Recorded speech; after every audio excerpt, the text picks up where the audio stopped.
능력 있고 신실한 선교사가 어디 또 있어요? 그분이 얼마 전에 한국을 다녀갔어요. 다녀가가지고 호주 시드니에 가가지고 조그마한 기도회를 하는 기도 모임에서 자기 속에 있는 이야기를 했어요. 내가 한 가지 예언을 하는데 주님이 나에게 예언을 주셨다. 이번에 한국 방문을 했는데 한국 교회가 너무 돈을 사랑한다. 한국 교회 지도자들 너무 엄난하다. 그런데 그 사람이 하나 못 본 거 있어요. 한국 교회 너무 거짓말 잘해요. 거짓말은 그냥 눈 하나 깜짝 안 하고 해요. 총회장이라고 하는 사람부터 시작해서 여기서 이 말하고 저기서 저 말하고 나중에 안 했다 하고. 오늘날 우리의 도덕성이 얼마나 마비되었는지 압니까 여러분? 네? 내가 우리 모두가 돈을 얼마나 사랑하는지 뭐 증명을 하려면 얼마든지 증명할 수 있어요. 오늘날 목사들이 돈 때문에 전부 다 지금 영적으로 병이 들어도 지금 문둥이 병이 들었다는 걸 여러분이 알아요. 돈 앞에 맥을 못 쳐요. 맥을 못 쳐요. 지금 교단 안에 문제가 되고 있는 심각한 이 지금 문제 배후에는 돈이 깔려 있잖아요. 저 돈이 깔려 있어요. 얼마나 돈을 사랑해요. 돈을 사랑해요. 총회장 선거할 때도 마찬가지 아니에요. 봉투가 어느 것이 두터우냐를 놓고 선거를 하지 않아요. 어떻게 그렇게 쥐어쥐어하는 사람이 거짓말을 함부로 합니까? 어떻게 쥐어쥐어하는 사람이 돈의 노예가 되어서 그렇게 돈돈합니까? 한국교회 모든 책임은 교역자가 져야 합니다. 교역자가 돈 사랑하지 않는데 교인들이 돈 사랑하려고 하겠어요? 교역자가 음란하지 않는데 교인들이 간음죄를 범하겠어요? 교역자가 거짓말을 하지 않기 위해서 벌벌 떠는데 교인들이 거짓말을 함부로 하겠어요? 오늘날 한국교회 총체적인 위기는 교역자가 책임져야 돼요. 입만 살았죠. 실상은 주님 눈앞에 죽은 자와 같아요. 장난이 아니에요. 장난이 아니에요. 주님을 회개하라고 하시는데, 주님을 싸워서 이기라고 하시는데 나는 안 돼요. 이것이 오늘날 우리 모두의 형편이요, 한국교회의 형편입니다. 진짜 주님 모시기에 죽어있고 썩어 냄새나는 곳은 손도 못 댄다 그 말이에요.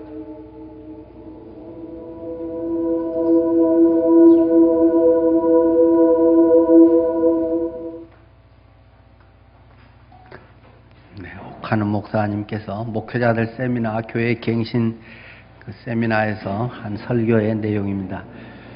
오늘 하나님의 말씀 성경 본문은 누가복음 4장 24절에서 25절 말씀입니다. 신약 성경 95쪽 누가복음 4장 25절입니다.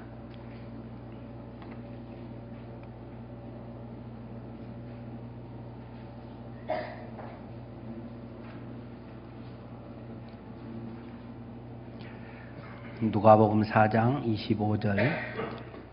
내가 참으로 너희에게 이르노니 엘리야 시대에 하늘이 3년 6개월간 닫히어 온 땅에 큰 흉년이 들었을 때 이스라엘에 많은 과부가 있었으되 엘리야가 그중 한 사람에게도 보내심을 받지 않고 오직 시돈 땅에 있는 사렙다의 한 과부에게 뿐이었으며, 또 선지자 엘리사 때에 이스라엘에 많은 나병 환자가 있었으되 그 중에 한 사람도 깨끗함을 얻지 못하고 오직 수리아 사람 나만 뿐이었느니라. 아멘. 이번 수요일 4월 13일 총선입니다. 나라를 위한 인물들이 잘 세워지기를 원합니다. 최선의 인물을 또 뽑아야겠지만 없으면 차선 아니면 차차선이라도 우리가 투표장에 가서 뽑아야 할 것입니다. 저는 오늘 선거 유세를 해볼까 합니다. 선거는 정치인의 재림의 날이다. 저는 그렇게 생각합니다. 재림의 날은 무엇입니까? 심판하는 날 아니겠습니까? 이 사람이 좋은 일꾼인가 아닌가를 선택해서 당선, 때로는 낙선을 하게 되겠죠. 정치인의 선거의 날이 그들의 재림의 날인데, 그러면 우리 그리스도인의 재림, 그리스도인의 선거의 날은 어떻겠습니까? 이번 여러분들이 선거를 하러 가면서 하나님께서 투표자가 되셔서 하나님께서 이 후보자인 나에 대해서 어떻게 당선에 합격이라고 도장을 찍어 주실는지, 불합격 쪽에 하나님께서 도장을 찍어 주실는지 여러분들이 한번 돌아볼 수 있는 시간이 되었으면 더 좋겠습니다. 저는 정치를 잘 모릅니다. 물론 관심은 있지만 정치에 대해서 깊이 알고 싶은 생각은 없습니다. 물론 저는 대학교 다닐 때 학생운동을 했습니다. 과대표도 했고 학생회 간부도 했고 지하서클 운동도 했고 함석헌 선생을 제가 초청해서 강연회도 열었고 그러한 것들에 많은 관심이 있었습니다. 그리고 학생운동을 하면서 정치권과 그것이 깊이 개입되어 있는 것들을 또 확인을 했습니다. 제가 대학교 3학년 때 예수님을 제대로 만나고 그때부터는 그 모든 것에서 결별을 하게 됐고 저는 목사의 길로 왔습니다. 그래서 당연히 우리 국민으로서 정치에 관심이 있어야겠지만 저는 거기에는 큰 어떤 관심이나 개입의 그런 마음은 전혀 없습니다. 역시 교단 정치에도 전혀 관심이 없고 우리 교단에 무슨 총회 임원이나 이런 것도 전혀 관심이 없습니다. 저는 오직 교회 그리고 복음의 그러한 내용에 대해서 때로는 글을 쓰고 우리 교단 신문에 한 10여 년간 칼럼을 통해서 그런 걸 쓰고 있습니다만은 저는 전혀 어떤 무리에 속하는 걸 좋아하지 않습니다. 자, 이런 선거를 앞두고 물론 정치인들이 누가 잘하고 있는가, 누구를 어떻게 해야 되는가 하는 것도 가져야겠지만 그러면 우리의 교회는 하나님 앞에서 어떤가, 내 자신은 어떠한 모습인가도 한번 돌아보는 것이 또 필요한 일이라고 생각이 됩니다. 오늘 짧은 본문 안에 예수님께서 직접 이 예를 들어서 설명을 하신 것에 두 가지 내용이 기록이 되어 있습니다. 첫 번째는 엘리야 선지자를 까마귀가 먹이고 또 사렙다 과부가 떡을 주어서 먹게 했다는 이야기와 나병에 걸린 아람 사람, 지금 시리아입니다. 이 지역의 국방부 장관이었던 나아만이라는 사람이 엘리사를 통해서 치료받았던 두 가지 구약 성경의 내용을 짧게 예수님께서 말씀을 하고 계십니다. 첫 번째, 엘리야를 까마귀가 먹인 사건. 이것에 대해서는 열왕기상 구약성경 545쪽에 있습니다. 17장 1절에서부터 나타나 있습니다. 같이 찾아보시면 좋겠습니다. 여러 왕들에 대한 기록 앞부분 열왕기상 17장 1절 말씀입니다.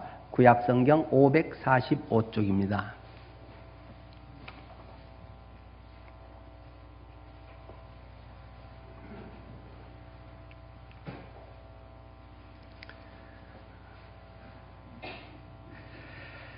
길앗에 우가는 자 중에 디셉 사람 엘리야가 아합에게 말하되 내가 섬기는 이스라엘의 하나님 여호와께서 살아계심을 두고 맹세하노니 내 말이 없으면 수년 동안 비도 이슬도 있지 아니하리라 하니라. 여호와의 말씀이 엘리야에게 임하여 이르시되 너는 여기서 떠나 동쪽으로 가서 요단 앞 그리 시냇가에 숨고 그 시냇물을 마시라. 내가 까마귀들에게 명령하여 거기서 너를 먹이게 하리라. 그가 여호와의 말씀과 같이 하여 곧 가서 요단 앞 그리 시냇가에 머물매 까마귀들이 아침에도 떡과 고기를 저녁에도 떡과 고기를 가져왔고 그가 시냇물을 마셨으나 땅에 비가 내리지 아니하므로 얼마 후에 그 시내가 마르니라. 여호와의 말씀이 엘리야에게 임하여 이르시되 너는 일어나 시돈에 속한 사르밧으로 가서 거기 머물라. 내가 그곳 과부에게 명령하여 내게 음식을 주게 하였느니라. 그가 일어나 사르밧으로 가서 성문에 이를 때 한 과부가 그곳에서 나뭇가지를 줍는지라. 이에 불러 이르되 청하건대 그릇에 물을 조금 가져다가 내가 마시게 하라. 그가 가지러 갈 때에 엘리야가 그를 불러 이르되 청하건대 내 손에 떡 한 조각을 내게로 가져오라. 그가 이르되 당신의 하나님 여호와께서 살아계심을 두고 맹세하노니 나는 떡이 없고 다만 통에 가루 한 움큼과 병에 기름 조금뿐이라. 내가 나뭇가지 둘을 주어다가 나와 내 아들을 위하여 음식을 만들어 먹고 그 후에는 죽으리라. 엘리야가 그에게 이르되 두려워하지 말고 가서 네 말대로 하려니와 먼저 그것으로 나를 위하여 작은 떡 한 개를 만들어 내게로 가져오고 그 후에 너와 내 아들을 위하여 만들라. 이스라엘의 하나님 여호와의 말씀이 나 여호와가 비를 지면에 내리는 날까지 그 통에 가루가 떨어지지 아니하고 그 병에 기름이 없어지지 아니하리라 하셨느니라. 그가 가서 엘리야의 말대로 하였더니 그와 엘리야와 그의 식구가 여러 날 먹었으나 여호와께서 엘리야를 통하여 하신 말씀같이 통에 가루가 떨어지지 아니하고 병에 기름이 없어지지 아니하니라. 아멘. 네. 이 엘리야 하나님의 사람, 그가 지금 까마귀를 통해서 하나님이 떡과 고기를 먹이시고 시냇가에 그 물을 마시다가 그것도 말라지니까 한 사렙다라고 하는 지역의 과부에게 하나님 보내셔서 그 먹을 것을 제공케 하셨다라는 우리가 너무나도 잘 알고 있는 그런 내용입니다. 그런데 이것은 참 기이한 일이 아닐 수 없습니다. 까마귀를 통해서 하나님께서 먹였다는 게 기이한 것이 아니고 왜 까마귀를 통해서 하나님께서 먹이시고 왜 사렙다 여인을 통해서 먹이시느냐가 기이한 일이라는 사실입니다. 이 시대가 어느 시대인가? 아합 왕의 시대에 활동한 선지자가 엘리야라는 것입니다. 여러분이 잘 아시듯이 이스라엘은 남왕국과 북왕국으로 나누지 않습니까? 북왕국이 훨씬 크잖아요. 10조각의 땅, 10지파가 속한 데가 북왕국 이스라엘이라고 불렀던 것이고 밑에 2조각 땅 차지한 데가 남왕국 유다라고 불렀던 것을 잘 기억하실 것입니다. 이 북왕국에서 활동하고 있는 엘리야. 그런데 이 엘리야가 까마귀에 의해서 먹여진다는 것입니다. 왜 그렇습니까? 아합 왕의 시대가 어떤 시대인가? 아합 왕은 굉장히 유능한 왕이었다라는 것입니다. 그 아버지가 누구이죠? 오므리 왕입니다. 오므리 왕이 국방부 장관이었는데 쿠데타를 일으켜서 시므리를 처단하고 왕이 됩니다. 그래서 아주 나라를 든든하게 잘 만들고 그 아들 아합에게 물려줘서 아합이 왕이 되어서 대성장을 일으킵니다. 경제적으로 아주 부흥을 하게 됐다는 것입니다. 경제 성장률이 2자릿수를 유지할 만큼 굉장히 잘 됐다는 것입니다. 그런데 성경은 우리가 열왕기를 통해서도 마찬가지고 역대기를 통해서도 전체적 관점이 마찬가지인데 오늘 본문에서 보여주고 있는 열왕기 상에서랑 아합 하면 한마디로 아주 악한 왕이다. 악한 왕 아합. 아주 못된 놈이다. 라는 것이 하나님의 평가라는 것입니다. 왜 그렇습니까?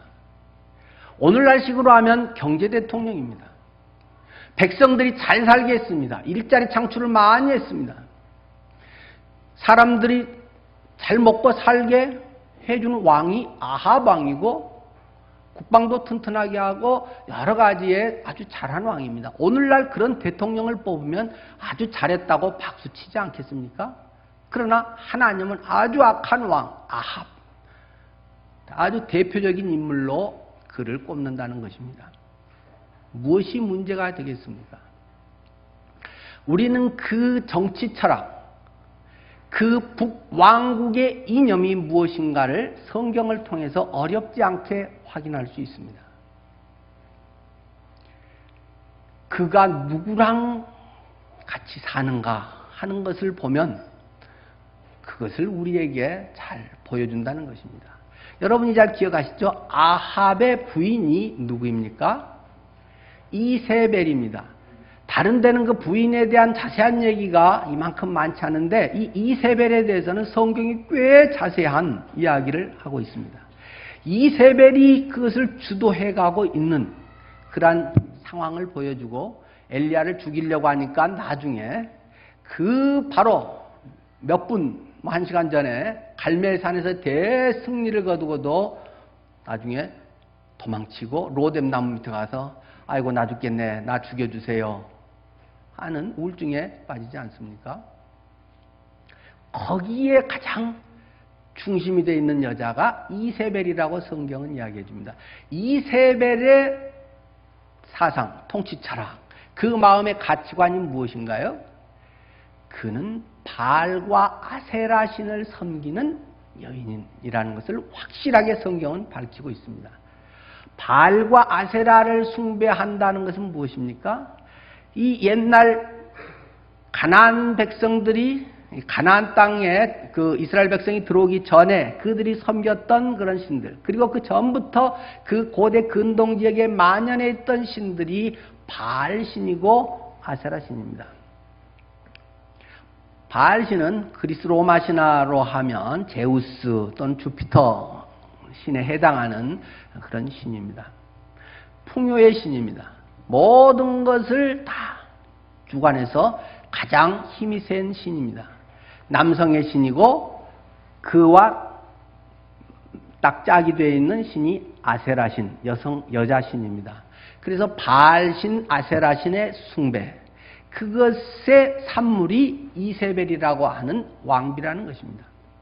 아합은 모든 것을 늘 그의 마음 가운데 자리 잡고 그와 늘 짝돼서 하는 것이 바알, 아세라 신 숭배 사상이라는 것입니다.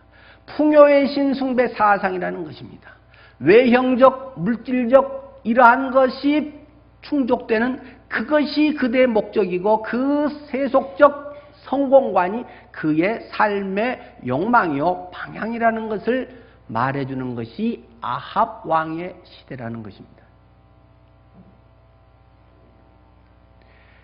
이 아합 왕의 시대와 지금 2000년대의 우리의 시대 상황이 너무나도 비슷해져 있습니다.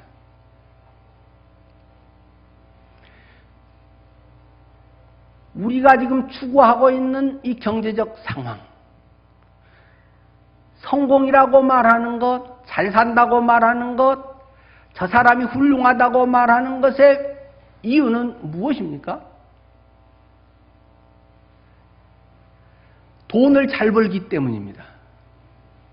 높은 자리에 젊어서 빨리 올라가고 오랫동안 그것을 버티면서 유지하고 있기 때문입니다. 능력이 뭔가 많기 때문입니다.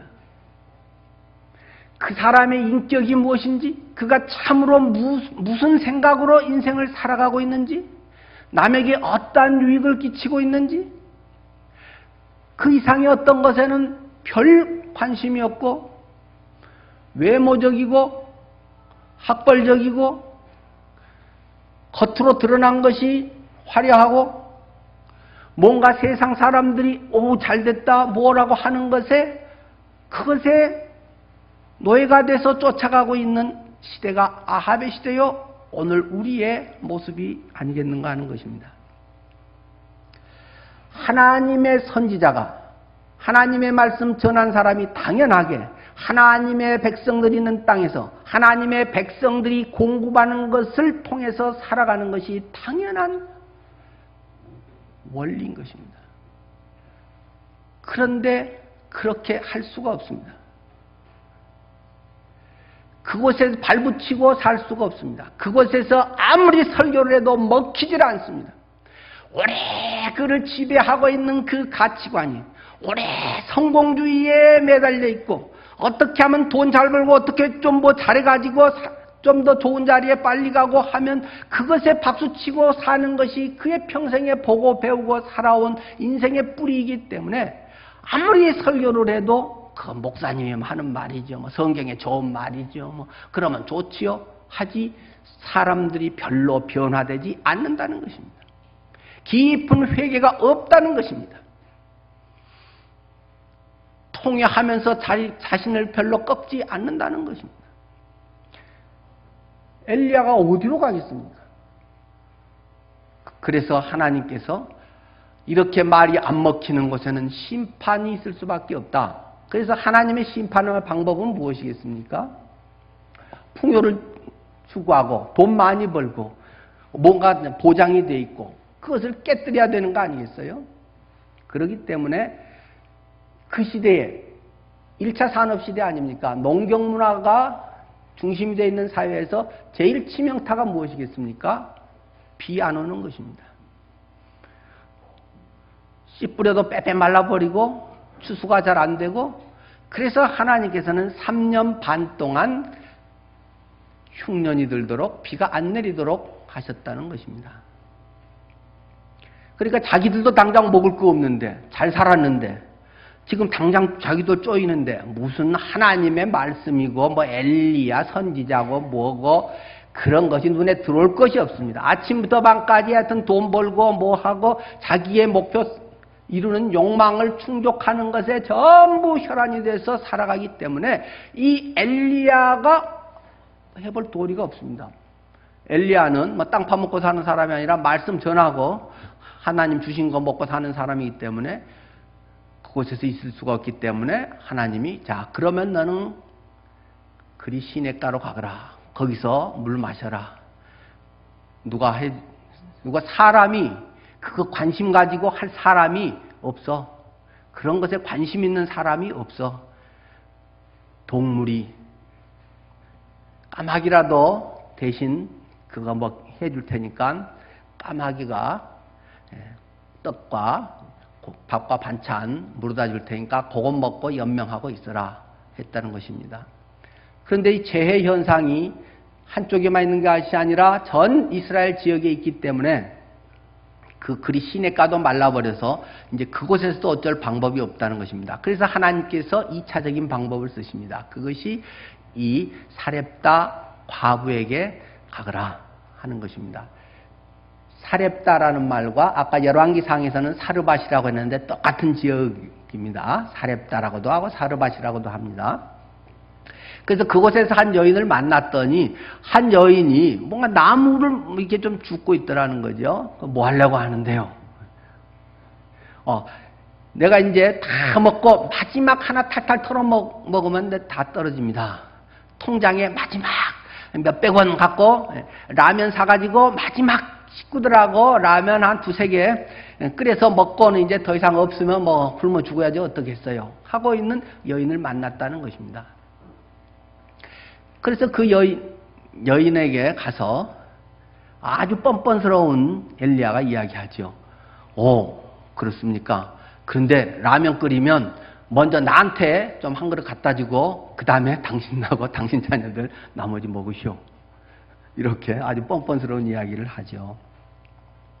근데 또 그 여자가 어쨌든 그 말을 들어주죠. 그래서 먹었다는 것이죠. 그래서 그 가루와 기름이 계속 끊어지지 않고 제공이 돼서 그 위기 IMF를 넘겼다. 이제 이런 이야기가 오늘 본문의 그러한 현대적인 해설이 되겠습니다. 여기서 지금 강조하려고 하는 것은 무엇이겠습니까? 내 먹을 것도 별로 없는데 그거라도 마지막 그거라도 주의 종에게 이렇게 잘 섬겨서 드렸더니 하나님께서 그에게 복을 몇 배나 넘치게 하셔서 그의 먹을 것이 끊어지지 아니하고 잘 해결이 되게 했다. 지금 그것을 말하고 싶어서 이 열왕기상 또는 예수님이 굳이 누가복음에서 이것을 인용해서 말씀하셨겠습니까? 그건 아니죠. 지금 말하려고 하는 것이 무엇입니까?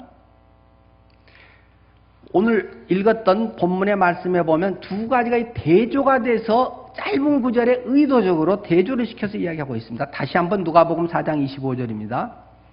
뒷부분에 보면 큰 흉년이 들었을 때 이스라엘에 많은 과부가 있었으되 엘리야가 그중 한 사람에게도 보내심을 받지 않고 오직 시돈 땅에 있는 사렙다의 한 과부에게 뿐이었으며, 그냥 사렙다에 있는 한 과부에게 보냈다고가 아니라 이스라엘에 많은 과부가 있었으되 이스라엘의 많은 과부들과 사렙다의 이방 땅의 한 과부를 지금 대조해서 설명을 하고 있다는 것입니다. 이스라엘에도 한 명이라면 그나마도 뭐냐, 많은 과부가 있었는데 그 과부들은 뭘 하고 있었는가? 하나님의 땅에서 하나님의 종이 하나님의 말씀을 선포하는데 그것에 대해서 한 과부도 받아들이고 관심을 갖고 동참하지 못하고 이방 땅의 한 무지랭이 같은 한 여인, 아주 힘없는, 지금으로부터 약 한 2500년 3000년 전에 여자 과부가 가장이 돼서 할 수 있는 것은 그저 박수 줍는 것 좀 하고 추수할 때 그 날품파리로 가서 하루 일해주고 그거 얼마 받아오고 뭐 이런 식으로 겨우 연명해야 되는 것이 그 당시에 여인들의 위치고 할 일거리라는 것입니다. 자기 것도 없는, 이방 땅의 부자도 아니고 나도 오늘 먹고 이제는 끝나야 되는 그 사람에게 보내서 했다는 것입니다. 지금 뭘 말하려는 것이겠습니까? 경제적으로는 부유하고 대단한 것을 이룬 것 같았던 아합 왕의 시대에 수많은 사람들의 관심, 수많은 사람들이 추구하고 나아가는 것은 전부 세속적이고 전부 자기중심적이고 전부 성공지향적으로 나가고 외형적인 것에 사로잡혀 있다는 것입니다. 옥하는 목사님이 말씀하신 것을 가끔 들어보면 참 회개가 됩니다. 사실 오늘 설교는 우리 목회자들이 회개하는 첫 번째 대상이 되어야 할 것이고, 그 다음에는 하나님의 백성인 사람들, 또 성도들, 안 믿는 사람은 오늘 설교를 들을 필요가 없습니다. 그래도 하나님의 은혜를 받고 하나님의 나라의 영역에 들어와 있고 하나님의 인도하심 가운데 뭔가 구원받았다고 하고 하나님의 인정받는 사람들에게 한 내용입니다. 한국교회에 너무 돈을 좋아한다. 언론사에서 조사한 바로는 우리나라 헌금 이름 종류가 30가지가 넘는다고 합니다. 할 수 있는 아주 기발한 제목들을 붙이고 어떻게든 돈을 많이 걷기 위해서 열심히 하는 것입니다. 그 돈을 걷어서 삐까번쩍하게 크게 짓고 그것이 목회자의 목회를 잘하는 표상이 되고 성도들도 거기에 부응해서 우리 교회 크다, 좋다, 시설 있다, 뭐 이런 것에 자랑되고 큰 교회 성도들은 작은 교회 성도들 우습게 여기고 큰 교회 성도들은 작은 교회 목사들도 우습게 여기고 이런 것이 지금 우리의 꼴이 되어 있다는 것입니다. 뭔가를 자꾸 멋있게 크게 호화롭게 뭔가 막 이벤트에서 뭔가 많이 뭐 하는 것이 대단한 뭔가 교회가 활발한 것처럼 착각을 하고 있다는 것입니다. 그래도 뭐 제 같은 사람이 아까 그런 설교했으면 목회도 못한 게 한다고 뭐 그런 말 하겠잖아요. 그래도 우리 교회 규모는 우리나라 모든 교단 합쳐서 상위 20% 안에 드는 정도 규모입니다. 한국교회 70%가 지금 미자립교회입니다.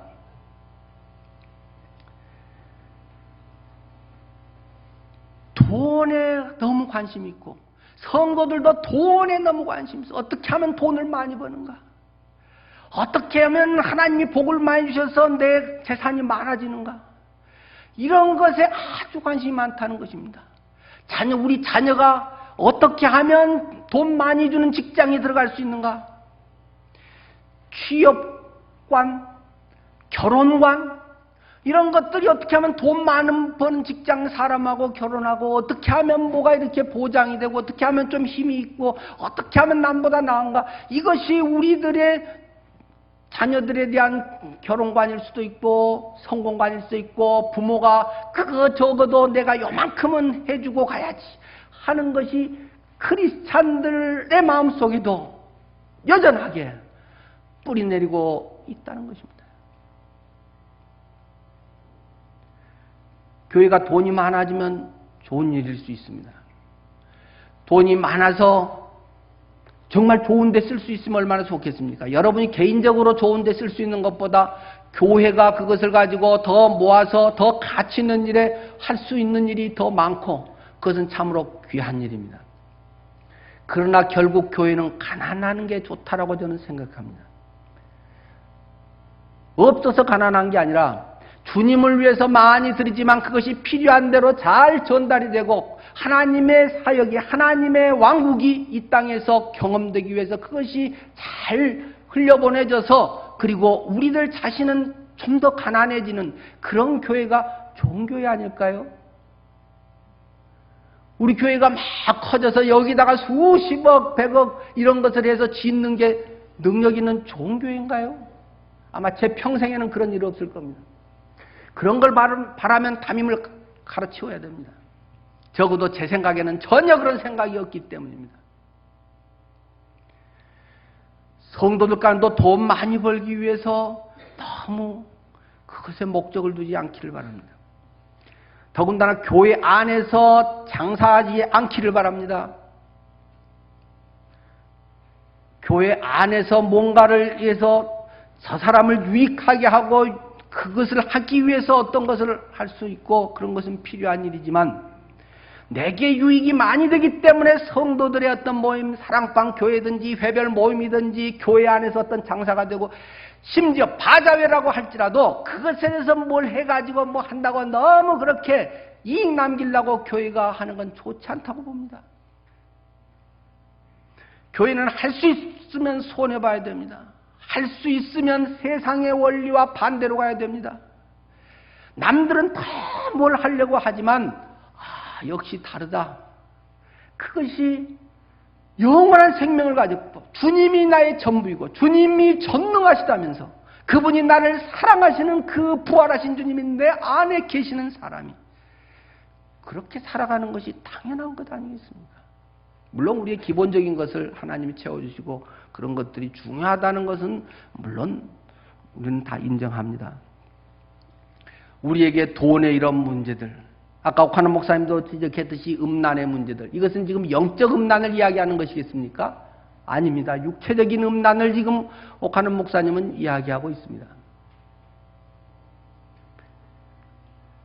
이러한 것은 철저히 회개해야 될 일입니다.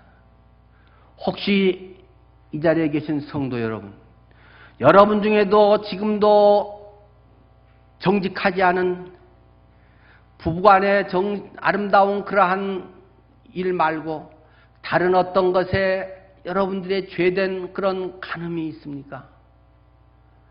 꼭 들키기를 바랍니다. 꼭 벌받기를 바랍니다. 사람들 앞에 그대로 들춰져서 꼭 창피를 당하기를 바랍니다. 대충 넘어가고 하나님 용서해 주세요 해가지고는 얼렁뚱땅 넘어가고 또 비슷한 사람은 또 비슷한 마음이고 또 음란 사이트 들어가고 또 그런 것에 끼웃거리고 꼭 들키기를 축원합니다. 그래야 바른 정신이 되고 또 그런 일을 하지 않습니다. 잠언의 말씀처럼 개가 토한 것을 도로 먹는 것 같이 어리석은 자는 그 어리석은 일을 거듭 행하느니라. 그러나 하나님의 은혜를 구합니다. 그러나 철저하게 회개한 사람이 철저하게 다시는 내가 그렇지 않으리라, 다시 내가 그거 보면 눈 쑤셔서 파버리리라, 다시금 그런 짓 하면 내 손 잘라버리리라, 이 정도 각오한 사람들은 하나님이 은혜를 베풀어 주셔서 하나님이 그것을 덮어주시길 바랍니다. 부끄럽지 않게 해주시기를 바랍니다. 예수님 말씀하지 않으셨습니까? 내 눈이 죄 짓거든 눈 빼버리라. 그리고 차라리 지옥 가지 않는 것이 더 낫다. 네 손이 나쁜 짓 하면 손 잘라버리라. 차라리 손 잘린 채로 천국에 가는 것이, 지옥 가지 않는 것이 더 낫다고 말씀하지 않습니까? 하나님 믿는 사람이, 더군다나 인도하는 목회자들, 그리고 하나님의 자녀인 성도들은 이러한 문제도 철저하게 깨끗해야 됩니다. 세 번째, 거짓말의 문제도 이야기하셨지만 저는 한 가지 더 말하고 싶습니다. 세습죄에 대한 문제입니다. 세습은 바람직하지 않다고 저는 생각합니다. 물론 세습의 장점도 있습니다. 전임 부모가, 아버지가 잘 해서 아들이 정말 훌륭한 아들이고 잘 준비된 아들이고, 그러면 태어나서부터 그 가정에 자라서 늘 보고 자라고, 그러면서 그것을 또 성도들이나 교회 체질을 잘 알고 하기 때문에 가장 순탄하게 이어서 할 수 있는 장점도 있습니다. 하지만 할 수 있어도 안 하는 것이 용기고 진리고 실력 아니겠습니까? 할 수 있다고 다 차지해버리면 어떻게 되겠습니까? 그렇게 해서 물려받으면 그 교회는 삽니다. 그 교회는 자연스럽게 되는 경우도 사실 많이 있습니다. 그러나 한국 교회는 죽습니다. 제 말이 아니고 김동호 목사님이 한 얘기인데 저는 거기에 동의합니다.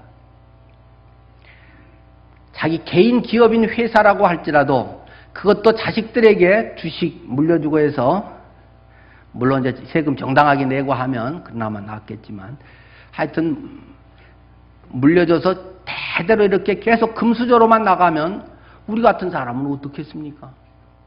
목회에서도 저는 우리 친척 중에도 목사 한 명도 없습니다. 저는 완전 맨땅에 헤딩하고 완전히 이 길에 대해서는 전혀 모르는 채 저는 목사가 됐습니다.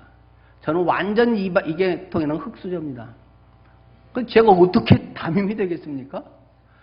만약에 우리 김용호 목사님께서 어떤 그런 거라고 아드님들이 물론 뭐 신학을 안 해서 것도 있겠지만, 김용호 목사님 자신은 전혀 그런 마음이 없으셨던 분입니다. 그 점은 정말 존경해야 됩니다. 물론 다른 것도 많이 있지만 제가 담임이 돼서 존경하는 게 아니고, 그러한 자세가 당연한 목회자의 태도 아니겠습니까? 저는 10여 년 전에도 이야기했지만, 제 아들이 목사가 된다 해도 전혀 물려줄 의향이 없습니다. 10년 전에도 그 말 제가 했잖아요.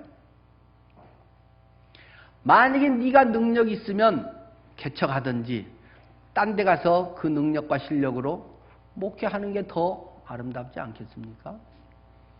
자꾸 인간적 욕망으로 물려주려고 하다 보니까 실력 있는 다른 교역자 오면은 여러 가지로 해서 쫓아내버리고, 자꾸 그래서 팔이 안으로 굽는다고 자꾸 그렇게 해서 물려주는 이런 것들이 자꾸 대를 이어서 되면 그것은 교회가 썩어가게 돼 있는 것입니다. 할 수 있어도 안 하는 것이 그리스도인의 능력입니다. 자꾸 기도해서 하나님 주세요 주세요 하고 떼써가지고 어거지로 뭘 하려고 하지 말고, 하나님 주신 것 감사합니다.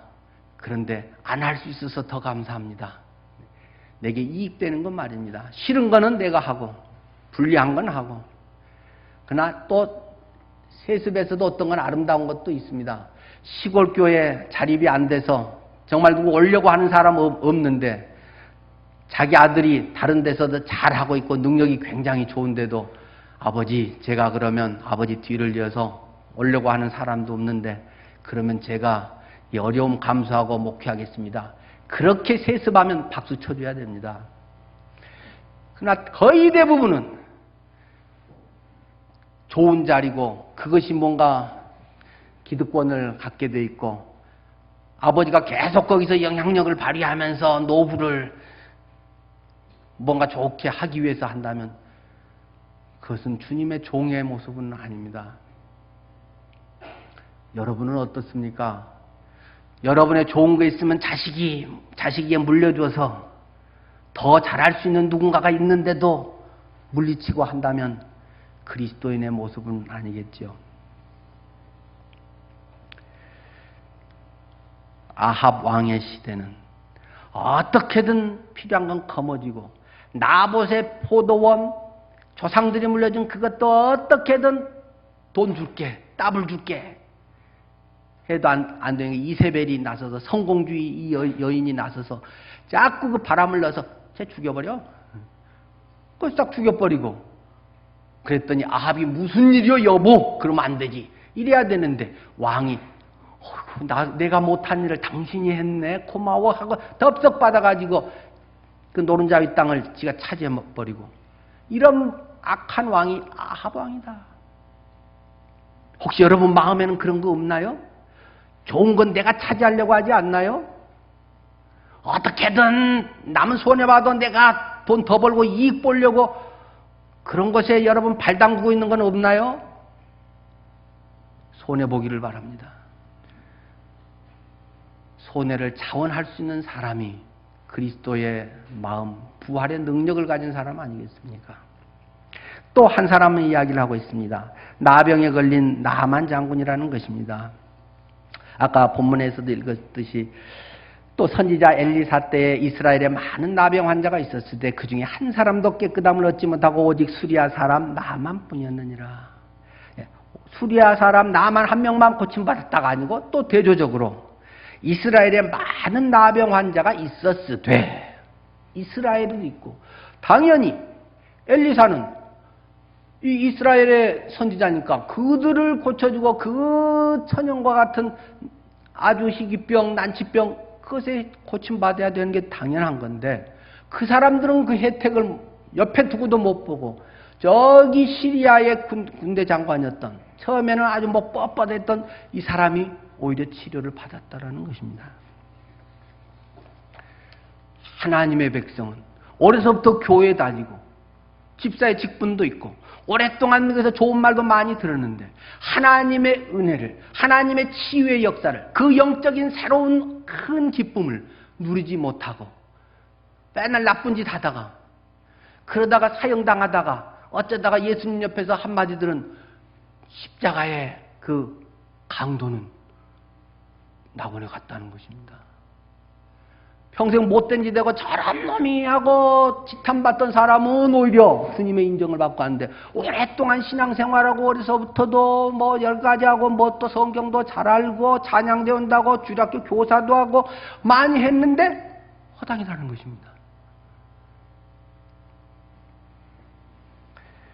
하나님의 형상으로 지어진 인간이 하나님의 백성, 하나님의 자녀인 그들이 주인의 뜻을 아는가? 주님의 마음을 아는가?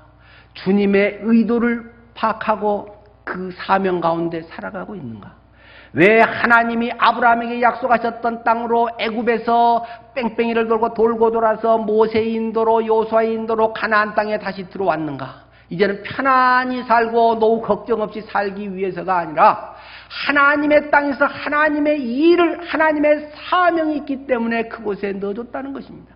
그런데 여전히 그곳에서 그곳을 지배하던 세상의 신들을 여전히 우상숭배를 바알신, 성공신, 외모 지상주의의 신, 학벌 지상주의의 신 이것을 그대로 섬기고 살고 있다는 것입니다.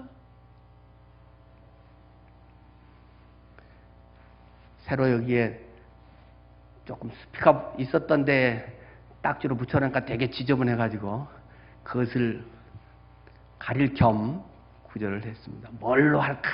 한 1년 전부터 고민했는데 올해 성구 하나님의 말씀 이쪽은 우리의 초점이 되는 구절입니다. 우리가 살아도 주를 위하여 살고 죽어도 주를 위하여 죽나니 그러므로 내가 살아 죽으나 우리는 주님의 것이로다. 이를 위해서 그리스도께서 죽었다가 다시 살아나셨으니 곧 죽은 자와 산 자의 주가 되려 가심이라. 네 죄 용서함 받아서 천국 가게 됐다. 그러니 이제 뭐 그 보험을 확실히 하나 들어둔 거다. 이것은 아주 신앙의 초보적인 첫걸음이고 그 바닥의 신앙 거기에서 무엇을 짓는가? 예수 그리스도 부활하신 그 전능자 나를 사랑하신 그분이 나의 주인이시다. 하나님의 뜻이 있다. 내 인생을 통해서 하나님께서 이루실 귀한 소명이 있다. 그것을 발견했는가? 그것을 위해서 살아가고 있는가? 앞으로 남은 삶을 그것을 위해서 살아갈 것인가? 그 질문을 하고 있는 것입니다.